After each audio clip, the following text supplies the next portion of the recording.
you, but I need to switch up my sandwiches or else I get really bored. I fell in love with chickpea salad sandwiches. I was so obsessed with it that I decided to make my own recipe. Hey guys, and welcome to Plantily. I'm Melissa and I'm a plant-based nutritionist. On this channel, we make quick vegan recipes and I give you practical nutrition tips. So are you ready to start? Let's go. So here I start with chickpeas. Personally, I buy them in a can, so it's a lot faster. You could soak them. I mean, if you have the time, go right ahead. But when you buy can, make sure to buy the no salt added can. If not, you could also buy the one with salt if you don't have the no salt added. Just make sure you rinse it. If you rinse it, it actually removes almost half of the sodium. Also, a good thing about rinsing them is that it makes them less gas producing, so everyone wins in that situation. If it's your first time eating legumes, it's normal that you feel gassy. It'll go away with time. You just have to make your body kind of used to it. So unfortunately, you kind of have to go through it. But I promise it'll be worth it. The celery will add the crunch. I saw people using different things like red peppers, carrots. Honestly, you can use anything. Fun fact of the day, green onions are the same thing as scallions. You're welcome. I don't know if I'm the only one who didn't know it was different, but hey, you learn things every day. Dill. Okay, I love dill. Honestly, I had to hold myself back. I was gonna put so much in this recipe. If you're a weirdo and you don't like dill, you could also use parsley or basil. That would work perfectly in the recipe too. So the Dijon will add the creaminess and the salt to the recipe. I was actually really surprised that it was quite high in salt. So that doesn't mean that the food is bad. However, it is important to be conscious that if you're putting even more Dijon, then maybe not add the extra salt at the end. Tahini! Okay, so I only discovered this food when I started becoming plant-based and it changed my world. If you don't know what it is, go out and buy it today. It's made from ground toasted sesame seeds.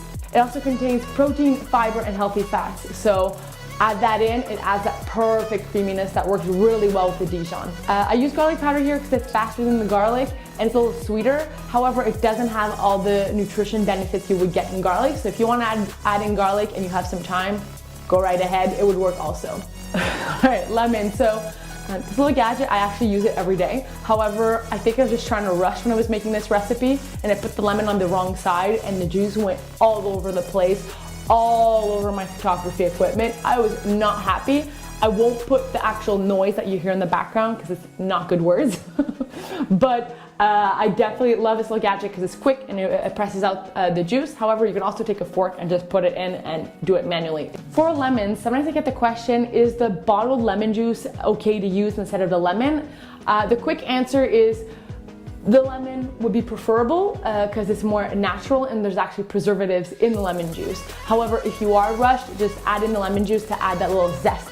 Alright, so I decided to use bread in this recipe, but you can use pita, you can use wraps, whatever you like, it would work. If you're curious about knowing how to select the right bread in the grocery store, and if you're overwhelmed like the most of us by seeing all the different types of breads, go check out my article. I'll put it in the description below to get a bit more information on how to make that task just a little easier. For the lettuce, make sure it's not wet. In this video, it's a little wet to be honest, but make sure you really pat it down or else it's gonna make your bread really soggy.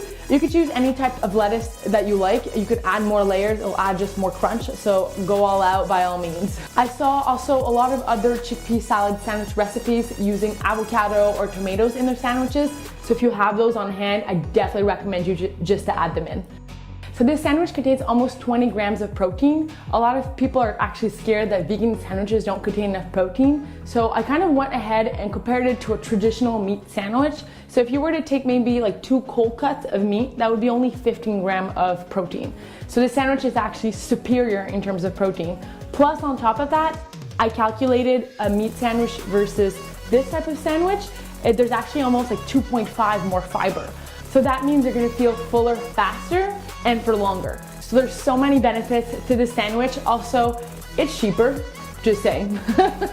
Alright, so I hope you guys enjoyed this video and I hope that you guys will try and make it. If you did make it, please tag me on Instagram. I'll put my Instagram profile down below. Also, I'm always on the lookout for new vegan sandwiches. So if you guys have recipe recommendations or just types of recipes that you guys would like to see, please share down below because honestly, we all need more good sandwiches in our lives.